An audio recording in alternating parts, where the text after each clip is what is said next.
Hoy en A Su Salud les vamos a hablar de las alergias a antibióticos y del problema que deriva de ello.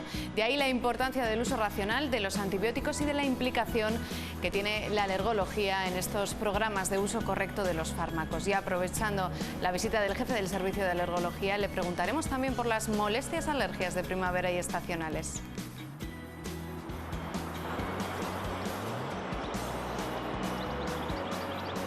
Hola, bienvenidos a Su Salud, muy atentos al programa de hoy, los alérgicos estacionales. Vamos a escuchar con detalle al doctor Blasco y también vamos a hablar con el director médico del CIBIR. Si la semana pasada nos adentrábamos en este centro biomédico de La Rioja, hoy vamos a conocer con detalle algunos de sus laboratorios.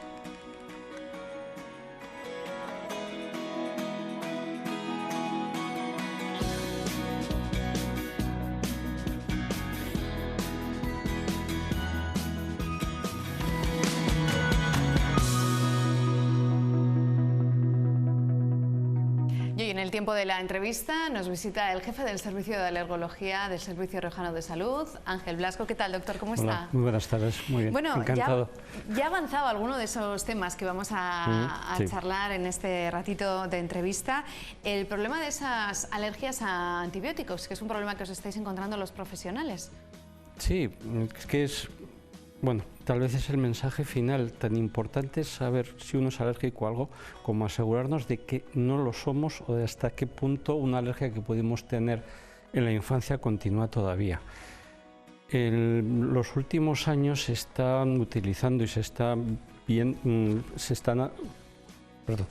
estos últimos años se están avanzando en programas de uso racional de antibióticos por el problema de las resistencias de muchos gérmenes a los antibióticos habituales y que es cada vez más común y está planteando un problema médico de tratamiento y muy importante de salud. Entonces, si esto sumamos un paciente que además tiene una etiqueta, una marca en su historia de que es alérgico a penicilina, pues supone un problema añadido para su tratamiento. Entonces, ahí es donde intervenimos nosotros y donde es importante hacer el estudio y saber algunas cosas que se tienen, unas supuestas creencias sobre la alergia a medicamentos que conviene aclarar y desmentir.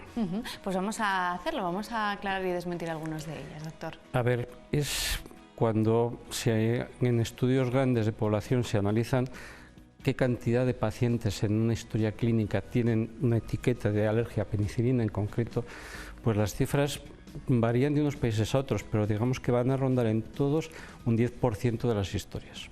O sea, supone ya un porcentaje muy importante de pacientes que tienen eso y es una limitación a su tratamiento. En estos pacientes se ha demostrado que tienen peores resultados en los ingresos, duran más, tienen más complicaciones y sufren o tienen peor pronóstico de cualquier infección, incluso de tratamientos quirúrgicos que van a necesitar de un antibiótico. Bueno, pues en ellos todos los procedimientos médicos van a ir peor y van a tener más duración de sus ingresos y van a presentar más complicaciones. Lo que se ha visto claramente es que de ese 10% de pacientes que tienen esa etiqueta, el 90%, un 90 o 95% de pacientes no lo son. O sea, nos quedamos de un 10% con esa etiqueta a menos de un 1% que verdaderamente lo tendrían, con lo cual a nivel de tratamiento cambia mucho para poder realizar un tratamiento y una política correcta de antibióticos. Qué interesante esto que nos señalaba, doctor. Las alertas por el uso de antibióticos de primera línea, ¿verdad? Que también es otra de las cuestiones. Esa es la cuestión fundamental. O sea, cuando un paciente tiene en su historia una alerta, pues está condicionando utilizar un fármaco de segunda línea que habitualmente va a ser menos eficaz y con mayores efectos secundarios. Entonces, el punto donde intervenimos en alergias en esto, sabemos que un 95% de esas alertas de alergia a penicilina no lo son y es importante que el paciente lo sepa que se le puede estudiar, que se le debe estudiar y que es muy posible que pueda recibir tratamiento de primera línea. Porque, bueno, cosas que han cambiado desde que se utilizó la penicilina por primera vez. La primera alergia a penicilina fue en el año 46, han pasado ya 80 años. siempre se pensaba que una alergia a un medicamento, a la penicilina, para toda la vida, cosa que se está viendo que no es cierto. Conforme pasan los años de que una persona ha tenido una reacción a penicilina, la posibilidad de que esa alergia permanezca disminuye. En unos 10 años han podido desaparecer un 50% de las alergias a penicilina. En segundo lugar, es importante saber o estudiar una reacción alérgica por una supuesta reacción alérgica. Habría que incidir en el término supuesta. No todo lo que se ha etiquetado, que se ha visto o que figura en una historia como alergia lo es. Y es importante realizar el estudio por esos dobles motivos. Primero, porque podemos estar ante un falso diagnóstico o una falsa historia de alergia, y porque con el tiempo ha podido desaparecer. Y también es importante saber que, bueno, pues penicilinas, está la penicilina, están las penicilinas semisintéticas y otros derivados como las cefalosporinas y otros más de uso más restringido como los carbapenemes. En un primer momento, hace pues no muchos años, se planteaba que la reactividad, es decir, si una persona había tenido una alergia o una reacción con penicilina, iba a ser alérgica a todas. Es un concepto absolutamente erróneo. La reacción, lo que denominamos reacciones cruzadas. Un alérgico a penicilina, pues alérgico a penicilina y a un grupo de cefalosporinas, pero no a todos los medicamentos derivados de la penicilina, y viceversa. O sea que el panorama en ese sentido ha cambiado, y sí que es importante eso, que el paciente sepa que soy alérgico a penicilina, pude serlo, ha podido desaparecer, y aun con todo, aun siendo alérgico, hay que ver hasta dónde llega mi alergia, si es solo penicilina o cuántos derivados de ella soy sensible, y lo importante para cuando tengo una infección, cuántos pueden utilizar mi médico para mi tratamiento. Pues interesante, desde luego, lo que nos cuenta el doctor Blasco para todos aquellos que nos están escuchando desde sus casas. Los antibióticos, que también les están trayendo de cabeza a los profesionales sanitarios y científicos, esa resistencia a los antibióticos. Sí, es un problema actualmente de primera línea, sobre todo bueno, pues en estos últimos años y tras la pandemia es algo, bueno, y anteriormente también, que está creciendo cada vez más, y por eso es importante incidir en eso, en que si podemos utilizar el antibiótico de primera línea, mucho mejor. Una alerta a penicilina las estamos estudiando de forma rápida en el Hospital San Pedro desde hace no mucho tiempo, pero que es importante que se conciencie en general todo el mundo que no hay que confirmar si uno es alérgico o no, porque ha podido desaparecer, y saber hasta dónde llega mi alergia, si de verdad la tengo. Mensajes que lanzamos en este programa, en A Su Salud, que nos viene muy bien a todos recalcar: ese uso racional de antibióticos, los programas de uso racional de antibióticos y la implicación que tiene alergología, en este caso, en estos programas, que también juega un papel fundamental. Sí, participamos en el programa de uso racional de antibióticos del Hospital San Pedro. Llevamos una participación activa de, la verdad es que poco tiempo, nos hemos incorporado de los últimos, pero en estos pocos semanas que llevamos trabajando con ellos, pues en los pacientes que hemos visto supuestamente alérgicos a penicilina, que es lo que más estamos trabajando, pues realmente la verdad hay que decir que en todos los casos que hemos visto se ha podido utilizar un derivado de penicilina adecuado para la infección del paciente. No son muchos casos todavía, pero han sido resultados prometedores realmente. Y ahora, ya para acabar, no me resisto a preguntarle por esas alergias primaverales y estacionales también. Estamos en ello. Claro. Sí, es todavía mayo. Para los alérgicos de aquí de La Rioja, sobre todo pues en esta época, lo que más afecta son las gramíneas, menos el polen de olivo, pero también es una zona que algo tenemos, y queda un mes todavía de molestias, hasta julio, en que pueden estar notando los síntomas típicos, tanto de nariz, ojos o asma, los síntomas asmáticos producidos por estas alergias. ¿Cada vez se encuentran más pacientes alérgicos en consulta? Sí, cada vez hay más. Las previsiones para pues no muchos años se hablaba de un 50% de la población podría llegar a tener alguna alergia. 50%. ¿Tiene que ver con nuestro modo de vida?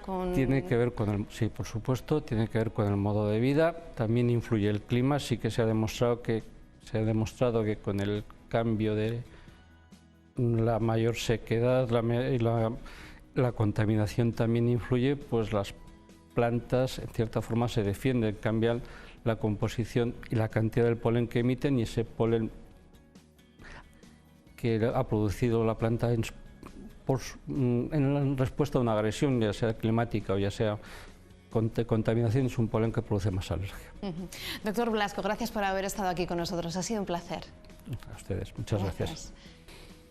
Y ahora, la semana pasada les indicábamos y les enseñábamos parte del CIBIR, de ese Centro de Investigaciones Biomédicas de La Rioja. Nos recibía su director médico y aquí tienen la segunda parte de la continuación de ese reportaje en el que nos adentramos en los laboratorios del CIBIR. Vean.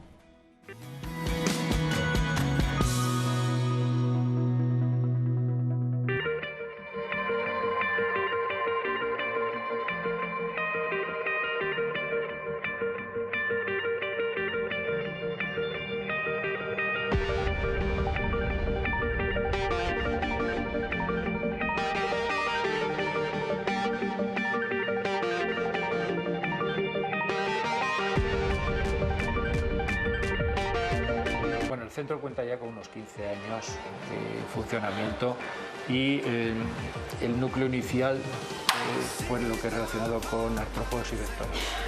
Esto fue luego evolucionando, se incorporaron otros grupos, otras líneas de investigación, y es lo que somos hoy en día de hoy, ¿no? A día de hoy todavía con capacidad para seguir creciendo según necesidades también de lo que pueda ser la población, y siempre estando muy atentos a todos los retos.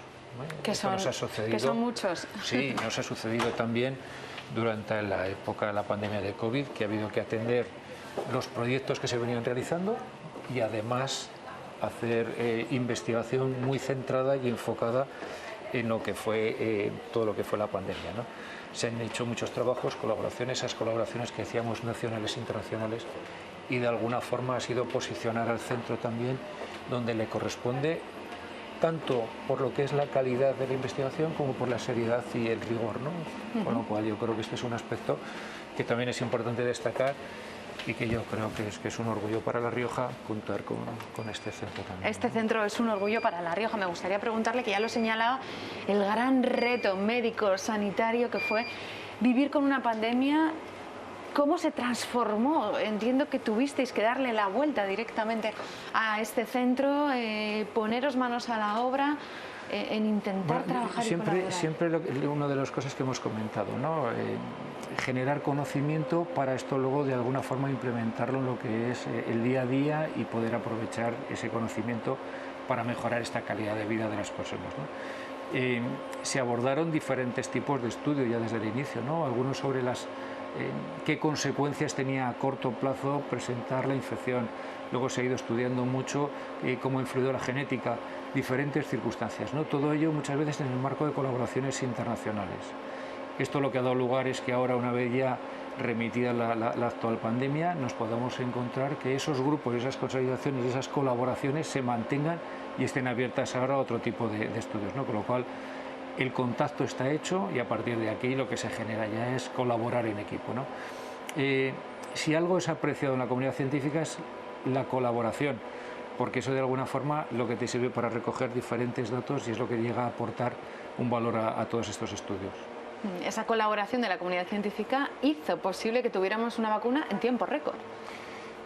Pero yo creo que es importante también saber que sí, que fue en tiempo récord, pero que este no es un trabajo que nace de la noche a la mañana, esto es un trabajo previo, ¿no? Lo que muchas veces decimos, esto era como cuando nuestras abuelas preparaban los cocidos, que es a fuego lento. Muchas veces hay un trabajo muy silencioso de muchos años que pasa desapercibido, pero de no haber sido así, no hubiéramos podido responder en tan poco tiempo a las necesidades que hubo, ¿no? Con lo cual, esto no aparece una investigación de la noche a la mañana y tienes todo el conocimiento que necesitas. Esto es un trabajo de muchos años, décadas, y un trabajo muy silencioso que en un momento determinado se vio que tenía un claro beneficio y es lo que favoreció poner todo el programa de vacunas y todo lo que ha sido de diagnóstico también, ¿no? Aquí se sigue investigando sobre ese SARS-CoV-2 que tanto aprendimos. Se sigue investigando, tener en cuenta que si no es el SARS, puede ser otro tipo de problemas. En todo esto, lo que es la puesta a punto de todas las tecnologías es sumamente importante.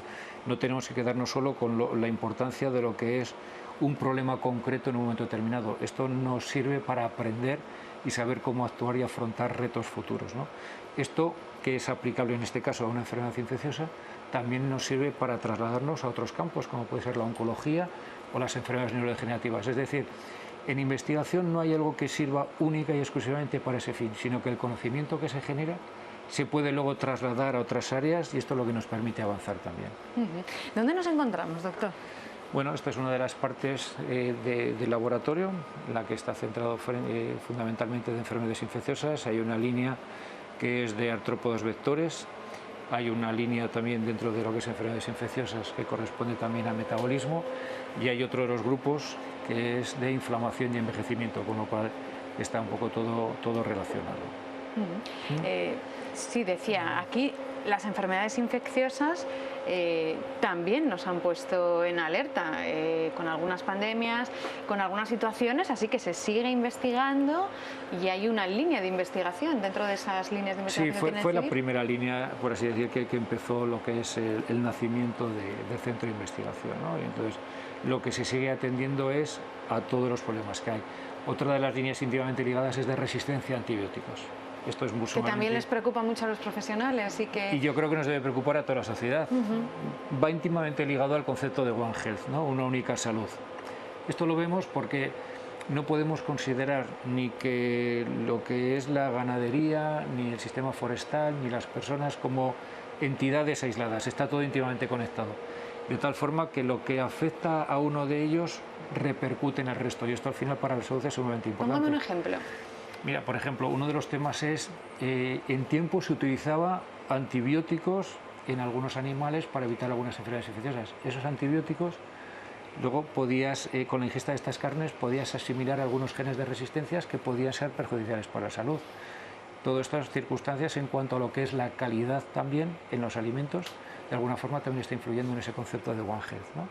Con lo cual, muchas cosas que pueden pasarnos desapercibidas, sin embargo hay una labor muy importante en lo que es el día a día y el saber cómo actuar, ¿no? Las normas europeas ya, y ahora está prohibido el uso de algunos de ellos, pero esto vino como consecuencia también de identificar la presencia en carnes de algunas de estas formas de resistencia a antibióticos, que al final, cuando nosotros los adquiríamos, también generábamos esas resistencias. Con lo cual esto era también importante. Vamos a hablar de quienes ocupan estas sillas, de quienes se sientan aquí a diario, de esos profesionales. ¿Hay vocación científica? ¿Hay científicos que quieren venir a este centro a trabajar? Sí, hay una demanda importante, ¿eh? Yo creo que en este centro también hay demanda, lo mismo que ocurre en otros centros, ¿no? Yo creo que tenemos demanda, todos los años vienen a hacer prácticas de diferentes universidades también. Hay gente que también viene de otros centros, se establecen colaboraciones, como ya hemos dicho antes, diferentes universidades, algunas de ellas en Cataluña.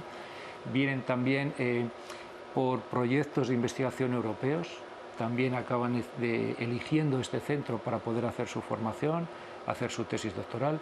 Tenemos colaboraciones con diferentes asociaciones, por ejemplo, la Asociación del Cáncer. Hay aquí personal investigando para hacer su tesis gracias a becas de esta asociación. Que salen con esas carreras de la mujer, por ejemplo. Algunas de ellas, y con otro tipo de donaciones que hay. Aquí también ha habido concesión de becas gracias a la generosidad de la gente que hizo donaciones, por ejemplo, cuando la pandemia, para investigar en COVID o en SARS-CoV-2, con lo cual se ha ido generando también mucha información, ¿no? Y eso es un aspecto también sumamente importante, ¿no? Lo que ha sido las donaciones y lo que contribuye también a favorecer la investigación. Otro aspecto importante también es que están viniendo muchos colegios también aquí a ver el centro, a conocer qué es lo que se está haciendo, y de alguna forma levanta también inquietudes, y empezamos a ver cada vez a gente más joven diciendo yo quisiera también investigar, ¿no?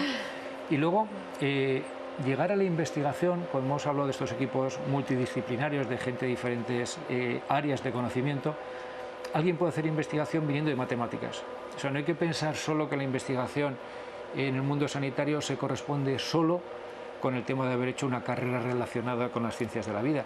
Es sumamente importante el papel de las personas que hacen análisis informáticas, para eso, químicos, con lo cual esto es un aspecto también sumamente relevante, ¿no? Porque hay personas que te dicen, yo es que no quiero estar haciendo algunas cosas en investigación, pero sí que me gustaría buscar temas relacionados con la salud. Tiene cabida esas personas, físicos, ingenieros, o sea, que muchas veces abordamos muchas más cosas de lo que parece, ¿no? Yo creo que eso es importante también, transmitir esa información y darla a conocer. Es interesante. Una de cal y otra de arena, porque siempre ha estado en boga también que los científicos se marchan de España, que el talento se marcha de España, que la ciencia no está bien pagada. ¿Ha cambiado algo? La pandemia ha supuesto un punto de inflexión en la sociedad, que seamos más conscientes, que necesitamos a los científicos, que necesitamos de la ciencia. Hombre, yo creo que esto sí que ha supuesto también un punto de inflexión importante, ¿no? Lo cual también se está estabilizando también a mucho personal investigador que antes encadenaba muchos contratos, con lo cual se están dando ciertas mejoras y pasos para ir reconociendo ese mérito que tiene el personal investigador, porque muchas veces el personal investigador tampoco tiene horas. Muchas veces nos encontramos que estamos trabajando en casa en temas relacionados con la investigación, o investigaciones que a veces te requieren o te exigen estar todo el día prácticamente haciendo proyectos o controlando algunos de los análisis, con lo cual siempre es una cosa muy de devoción y de vocación, pero es lo que hay que estar ahí pendiente, ¿no? Y por fortuna yo creo que seguimos contando con mucha vocación, y que la pandemia de alguna forma ha vuelto a poner en su sitio la importancia de la investigación y esas vocaciones que muchas veces te digo, de gente que viene de colegios y que descubre que se pueden hacer cosas y que las puedes hacer aquí en casa porque tienes un centro de estas características. Yo creo que eso es algo también que es muy bien recibido. Qué buena noticia, desde luego. Decíamos, esta es una de las salas, hay dos plantas que son similares. Son similares, sí. Que tienen estas... Y luego, pues todas las investigaciones hay que aprovechar todo lo que hacemos, porque tienen muy alto valor esas muestras. Entonces, pues bueno, pues son muchos arcones congeladores a diferentes temperaturas para poder conservar esas muestras con calidad, y si hubiera que volver a hacer un análisis o reevaluar algunas cosas, pues volver a poder utilizarlos, ¿no? En ese sentido también un gran avance ha sido también para investigación lo que es el biobanco, un biobanco que se ha autorizado ya su puesta en funcionamiento. Es un biobanco que va a estar en el hospital universitario, pero que va a ser íntimamente ligado a lo que es investigación, ¿no? Ahí se almacenarán muestras de alto valor biológico, puede ser sangre, pueden ser diferentes tipos de líquidos biológicos, se almacenarán también, como ya se venían realizando, algunos tipos de tumores, con lo cual esto para la investigación es sumamente importante, porque nos acorta los periodos de investigación, y esto también favorece esta interrelación con otros centros a la hora de poder solicitar muestras o poder enviar nosotros muestras. Hay que tener en cuenta que toda la investigación que se hace siempre, tanto en modelos animales, que hay que pasar unos comités éticos también de evaluación, como con las personas, siempre se hacen dentro de todo lo que es la ética, la confidencialidad y con las más altas gamas de seguridad, ¿no? Ese biobanco que decía, ¿cuándo se prevé que pueda estar en funcionamiento? Pues lo primero era la autorización, con lo cual a partir de ahora ya hay que ir buscando lo que son equipamientos, la ubicación, pero bueno, probablemente esperemos que para el año que viene ya podemos tenerlo en marcha. Bueno, pues yo creo que ya me voy a ir despidiendo, doctor. Hemos conocido un poquito, ¿no?, cómo son estos laboratorios que están repartidos a lo largo de este Centro de Investigaciones Biomédicas de La Rioja, que, como señalábamos, está siendo un referente, que es referente también para investigadores que vienen aquí a conocerlo.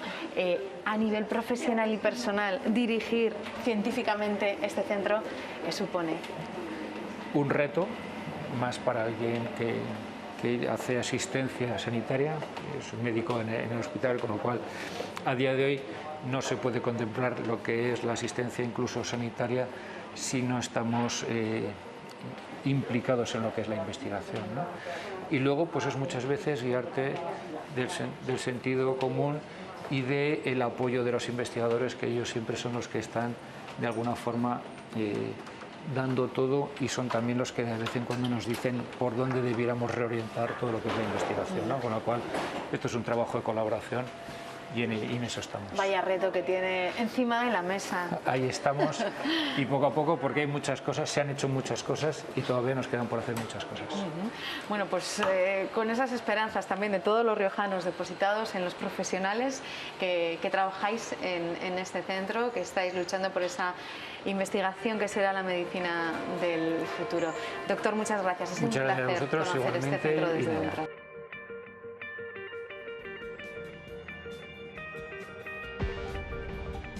Y así nos despedimos, les esperamos la próxima semana con más consejos saludables. Adiós, hasta entonces.